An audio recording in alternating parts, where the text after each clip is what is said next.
Coming up on Market to Market. The law authorizing nearly $1 trillion in spending on farm and nutrition programs moves one step closer to fruition. President Obama unveils his vision for U.S. energy production, much to the chagrin of ethanol supporters. And Iowa farmers work with environmental officials in an effort to keep nitrates out of local waterways. Those stories and market analysis with Naomi Bloom next.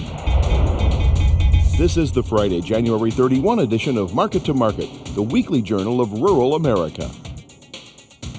Hello, I'm Mike Pearson. Americans spent money in the fourth quarter of 2013 at the fastest pace in 3 years, suggesting to some that economic growth is beginning to accelerate. The government reported Friday that consumer spending rose 0.4% month over month in December, but personal income was basically unchanged. The personal savings rate fell to 3.9% of after-tax income in December, reflecting its lowest level since last January. For the year, the savings rate has slipped 4.5%, its worst performance since 2007. Some analysts think the U.S. economy could expand by 3% this year. If realized, 2014 would be the best year for growth since the recession officially ended in 2009. One factor supporting optimism is the belief that the government will be less of a drag on the economy than in 2013, when higher federal taxes and spending cuts pared economic growth by an estimated 1.5%. Congress approved a budget deal earlier this month, restoring some of the reductions. And this week, a measure authorizing nearly $1 trillion in federal spending on farm and nutrition programs also moved one step closer to becoming law. On this vote, the yeas are 251, the nays are 166. The conference report is adopted. After years of drafts, amendments, and delays, the near $1 trillion farm bill finally made it through the House of Representatives this week, winning bipartisan support. The legislation carries a price tag of $956.4 billion. The vast majority of the funds will be spent on the Supplemental Nutrition Assistance Program, or SNAP. According to the Congressional Budget Office, some 79%, or $756 billion, will be spent on the Federal Nutrition Assistance Program, formerly known as food stamps. Crop insurance spending is slated at $89.8 billion, or 9.4% of the Farm Bill. Conservation tallies $56 billion, or 6%. Commodity programs amount to $44.4 billion, or 4.6%. And everything else authorized by the Farm Bill will cost $8.2 billion. The total cost to taxpayers, however, was reduced by $16.5 billion. Most of the cuts come from SNAP, with $8 billion, or 1%, being trimmed. That's far below the original 5% cut proposed by an earlier House version of the bill. We don't have to do this. The price of admission to pass a farm bill should not be more cuts to SNAP.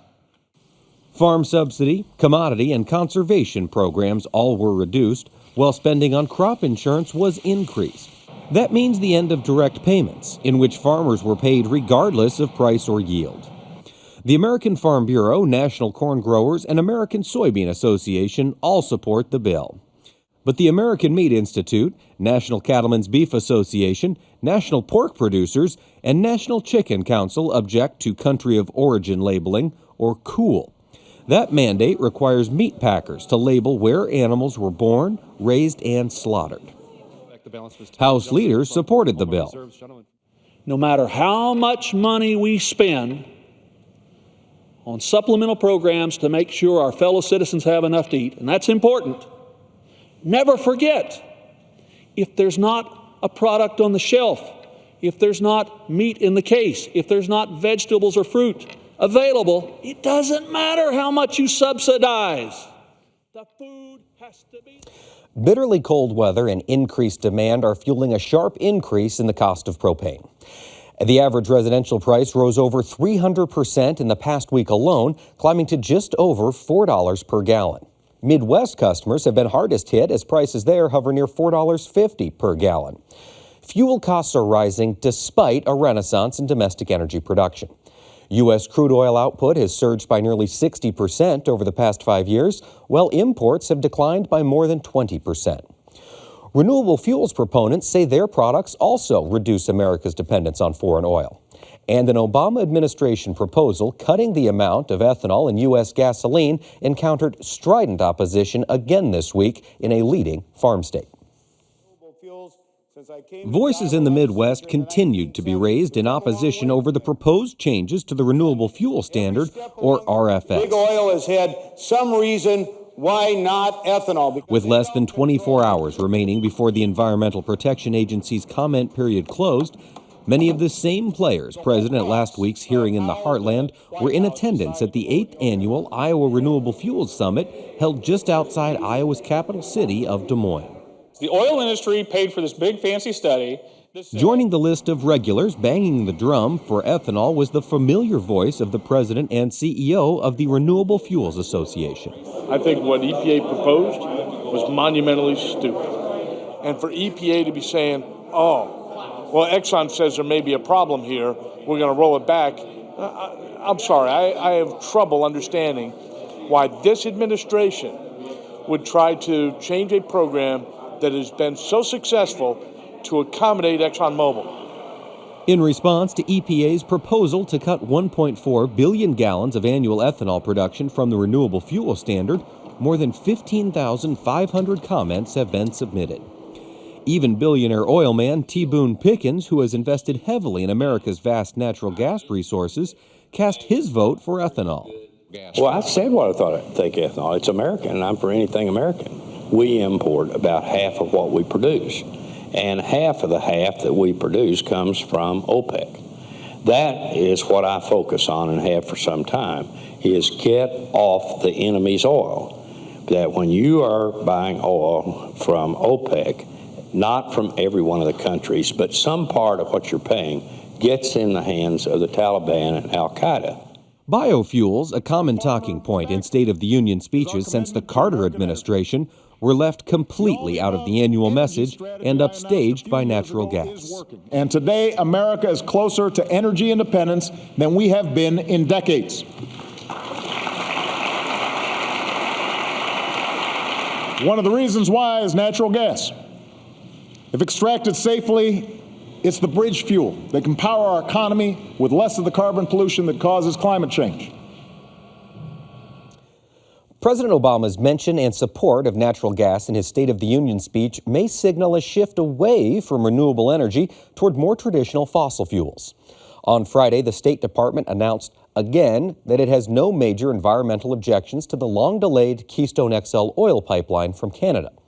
The latest review, the fifth released on the project since 2010, acknowledges that development of oil sands in Alberta would, in fact, create greenhouse gases.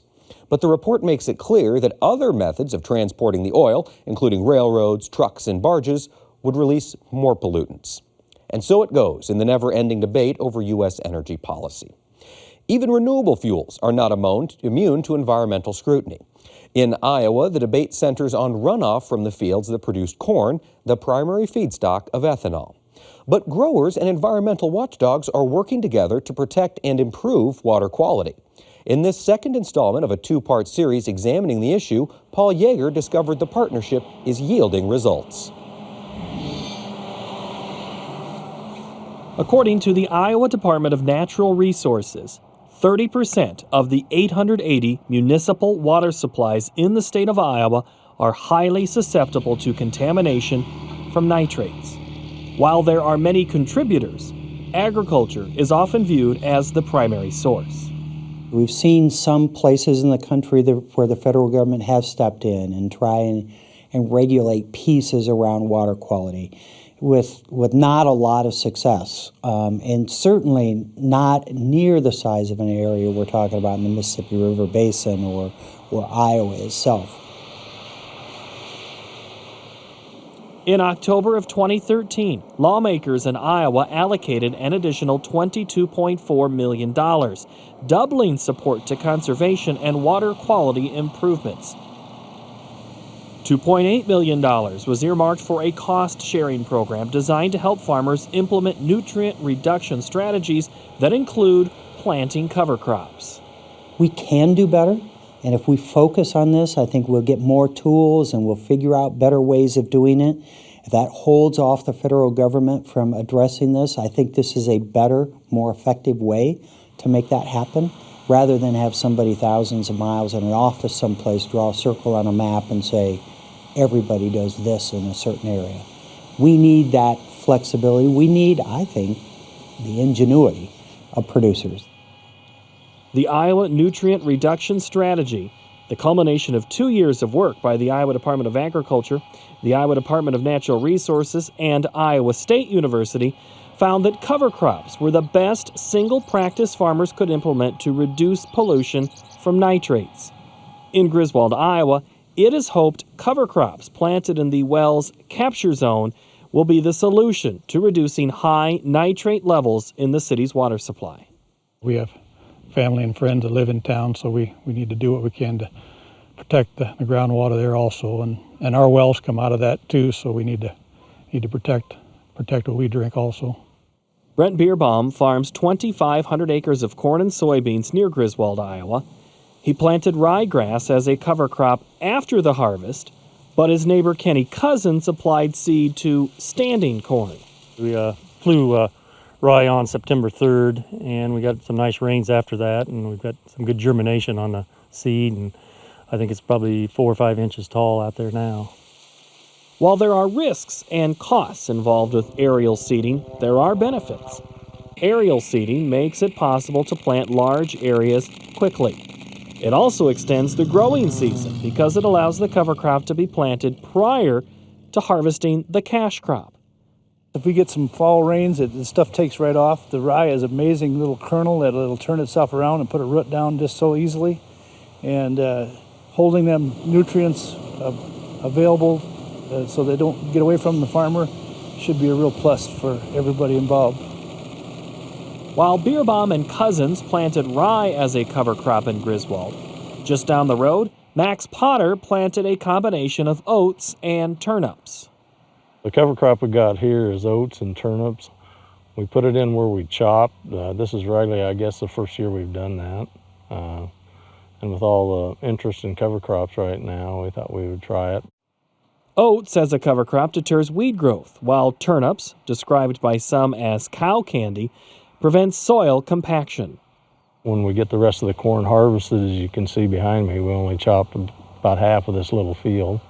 And when we get the rest of the crop out, then we'll pasture the cows in here too. So it serves as a dual purpose. It provides us with cow feed as well as, helping with erosion. And so the better we can take care of stuff and hold it here and hopefully not get it into the water system, the better off everybody is.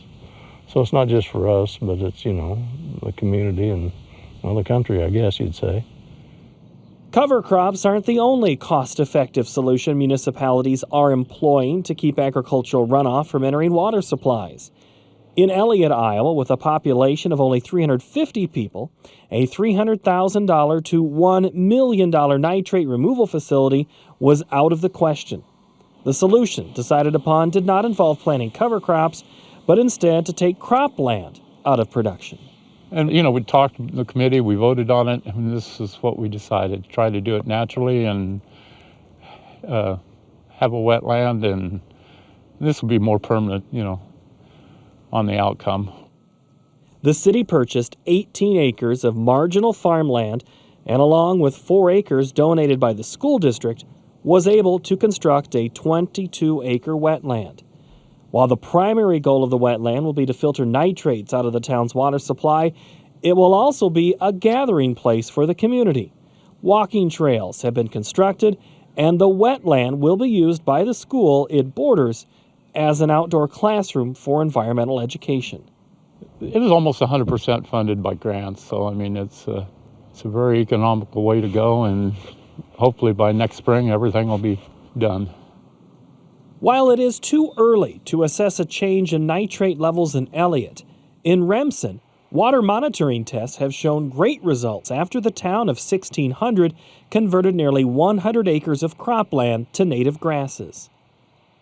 Becky Ortman is the Source Water Protection Coordinator for Iowa's Department of Natural Resources. We know that if you plant native grasses in an area that's highly susceptible, to anything on the surface as far as nitrate application or manure or anything like that, we know that native grasses work. We can test them. Prior to planting native grasses, the city's water at wellhead number 8 showed nitrate levels at nearly 3 times the 10 parts per million considered safe. 3 years after seeding a 100-acre prairie, test results indicate nitrate levels have been reduced by 40% at wellhead 8 and 30% overall. So for the community of Elliott, a wetland, that worked for them. For Griswold, cover crops work for them. For Rims in Iowa, putting in native grasses, converting cropland to native grasses work for them. So it's what we're trying to do is gather more of a suite of practices that will work in any community. For Market to Market, I'm Paul Yeager. Next, the Market to Market report. Grain markets were mixed this week as corn rallied while wheat continued to look for the bottom. For the week, March wheat lost 10 cents while the nearby corn contract moved 5 cents higher. Soybeans traded sideways as the March contract settled with a weekly loss of 2 cents. Nearby meal traded 40 cents higher per ton. In the softs, cotton gave back all of last week's gain and then some as the March contract declined by $1.40 per hundredweight. Another big week in the dairy market where Class 3 milk traded north of $23 as the February contract gained $1.14 while the deferred contract improved by nearly $1. Lots to talk about in livestock too as the April cattle contract gained 32 cents. Nearby feeders advanced by 55 cents and the April lean hog contract gained 68 cents. In the financials, the euro declined by 19 basis points against the dollar. Crude oil advanced by 85 cents per barrel. COMEX gold declined by $24.70 per ounce, and the Goldman Sachs Commodity Index lost nearly 5 points to settle at 621.20. Here now to lend us her insight on these and other trends is one of our regular market analysts, Naomi Bloom. Naomi, welcome back. Hi, thanks, Mike. Let's get right into it. Let's talk wheat. We had an up week last week. We seem to have broken through that price floor again this week. Where's that market headed? Yeah, you would think that that market would finally find a place of rest here sooner than later. And that little bit of a push higher that we had was due to concerns of winter kill. So that's what gave the market a little bit of support. But again, it's that same old broken record and same old song and dance of we have so much supply globally that this market just continues to limp along and just be stuck in this sideways to lower trend. So right now, the Chicago market in the nearby March contract, we would hope that 550 finally has some support at this level. And maybe now we see the market trade sideways again for some time. And as long as corn is holding such solid support levels, hopefully the wheat will just hold tight here, but we have to have some sort of friendly news to get the market higher, but right now there just isn't any to be found. All right, so not a selling opportunity. No. I'd hold on to it, and hopefully we'll get some scare or rally later on. Mm-hmm. All right, well, now let's talk corn a little bit. The corn that you mentioned has been holding pretty steady. We were up a little bit this week. Where do you see the old crop corn market headed? Corn actually, I feel, has a little bit of a supportive tone to it yet, and looking at the March futures contract, there is some nice resistance at that 35 price level. And if we can get through there, there's an upside of another 25 cents. So we're up against this resistance, and all we need is one little piece of friendly news to make that market push higher. And so I would say if you have any old crop at home, be patient because we still have some very strong technical bottoming signals on the market, not only in the form of daily charts, but weekly charts, and now even we're going to have a monthly bullish key reversal. So if ever there was a textbook bottoming signal, we have it. But we just don't have the news to get the market to go higher right now, so at least prices will stay firm, and we'll probably see a little bit of a bounce. Looking at the new crop, too, I was up in Dune, Iowa yesterday and talking with a really great group of producers, and I had asked them, what are you guys going to be doing for planting this year? And a lot of them did say that their corn acres would be down just a little bit and those bean acres up. So that is actually something that should give also the new crop market some solid support here, as we maybe need to do a little bit of fight for acres, because if we do have a reduction of 4 million acres of corn, which is really what the market is already planning on, it keeps us in tune to spring planting conditions and summer weather, because of how the ending stocks would fare depending on summer growing conditions. It keeps that market alive. And so $4 absolutely will stay a solid support probably for the next 4 to 5 months until we get this planting season going. And probably wait for planting, find a weather scare, and if you need to sell some new crops, sell into a rally? Yes, absolutely. So we're still not looking for any tremendous rallies by any means. It might be a year where we trade both sides of cost of production. similar to 2009 and 10. But overall, I'm not in the $3 camp yet. You know, it's something that could happen maybe at harvest, but for now, the market is really well supported. All right, now let's talk over at soybeans. As we talk the old crop market, there was a scare. We thought China was going to start canceling orders. Have we seen that yet? You know, we haven't yet. And so what is interesting, I learned this week that part of the reason that the Chinese have been buying so much beans is because they're having a hard time getting money at the bank, loans from the bank. So what they're doing, this is sneaky, they are actually using their the beans as collateral. So they go into the banks with their slips of their imports, and then the lenders say, "Sure, you've got this collateral available, so I'll give you the money," and then they can turn around and actually trade those beans to an actual different crusher if they need to. Otherwise, if the price is right, cancel the order, and then they walk away with their money that they needed. So that is something to very much be mindful of. But here's the thing, you know, the old crop bean market right now is in tune to that, and they're almost waiting for it. They're waiting for it to happen. So in a sense, it's priced in already. And the March beans have some real good support at $12.75. We've been flirting with that level all week. But one thing to note is that on the March contract, there is a head and shoulders formation on there. And if we fall below $12.75, the downside is $12.25. Pretty quick. So keep an eye on that market. It's still a market. If we see any sort of a little bit of a bounce higher here yet, it is an opportunity to be making cash sales. And especially with the new crop, be focusing on cash sales, because that market this week for the first time went below $11. And then I think today it kind of finished right near that area.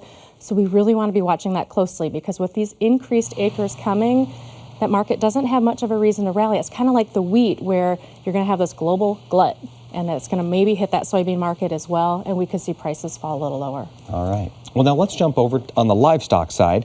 As we take a look at the cattle markets, we had the cattle report out today, showed some numbers were a little bit different. Talk to us about where you see the cattle market headed. Yeah, cattle market, we had a cattle on feed report that overall continues to show us that there is not a lot of livestock out there. The cattle on feed report was down, as far as the on feed number, down 5.4%, which overall is a supportive number, but the market didn't react to that because they were looking for more of like a 6% drop. So it didn't make the market rally, yet at the same time, the fundamentals haven't changed, and that is a very firm market for now. We still feel that it's going to be firm for prices. The market for futures is very overbought, and so most of us think that we would see some sort of a technical correction happening.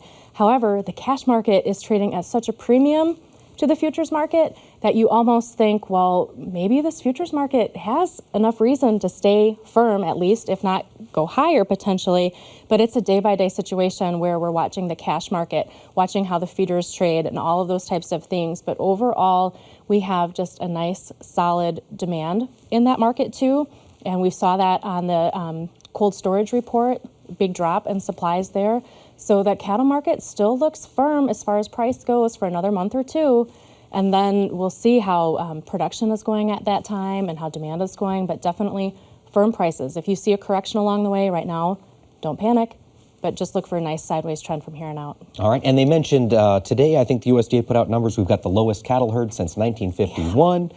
So the time it's going to take to rebuild that herd exactly should add some legs, possibly longer term. Absolutely. All right, so that's what we've got in the cattle market. Now, as we look over at the hog market, we're also seeing a very bullish story come out of there. We're touching highs over the summer months. Talk to us about where this hog market's headed. Yeah, the hog market, I think, is the most exciting right now. It's kind of two things going on. If you look at the February contract, it's just been nicely trading sideways between 85 and 87.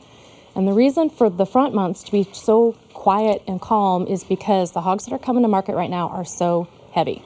They are heavy, heavy animals because, of course, when you have cheap feed, sure, why not feed them up? But the demand on the same side is so strong, too. So we have a very nice balance and equilibrium of supply and demand. So that's keeping that February market just steady.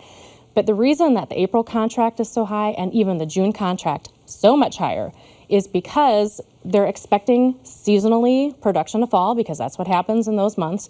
And then also this PED virus is out of control. 23 states now, 23 states. And it's even up in Ontario. For the first time this week, it was found there. And now they're saying it's going to take over a year until it's under control. And so pharmaceutical companies were actually out in different convenience stores in parts of Iowa. Have you heard about this study yet? Okay, this is fascinating. So they went into 37 convenience stores and they tested floors and things just to see if by chance the PED virus was there in terms of people walking through the store. And they found it in 30 of the 37 stores. And so you have to take very extreme measures to control this. And so it is something that we can't contain yet. And so the market is also very aware of that. They're expecting that to continue to affect the market. And that's why those deferred contracts have such a high price. Is there still room to run in those deferred at record high prices? That's a really good question because the cash market isn't that high yet. So the futures price needs to be fed constant friendly news in order to keep that premium there. But at the same time, for now, as long as the situation continues as it is, it's a market that'll stay firm. It is a very firm market. So we're not looking for anything to fall apart, but firm prices. Now, while we're talking record high prices, let's look at that dairy market. Yeah. February at $23 deferred, a little bit under. Where is this going? Yeah, isn't that out of control? It's super high prices right now. And the reason is because it is a demand-led market. Our export market right now is on fire. Exports still up over 17% for all dairy products overall. And the biggest market movers, of course, the whey market, it's up. Exports there over 50%, butter exports up over 100%, and even the cheese market, the export there is up over 40% from year-ago levels. So who is buying it all? Mexico, China, and our product is so good yet. There still is, the herd rebuilding happening in New Zealand because of the drought that they had there. But what's happening domestically is that, of course, when you have high prices, everybody is maxing out production as much as they can, and that was evident on the most recent milk production report, which was all of the December data. We produced 15.7 billion pounds of milk in December, which was actually up from the November of 14.9 billion. So, almost a billion-pound increase. That market is on fire, looking good to stay strong. All right. Well, thank you so much, Naomi. Appreciate you being with us tonight. Yes. That wraps up this edition of Market to Market. But Naomi and I will continue our discussion and answer some of your questions in our Market Plus segment online. You'll also find audio podcasts and streaming video of our program, as well as links to our Twitter feed and Facebook account exclusively at the Market to Market website. And be sure to join us next week when we'll examine the impact of persistent drought in California. Until then, thanks for watching. I'm Mike Pearson. Have a great week.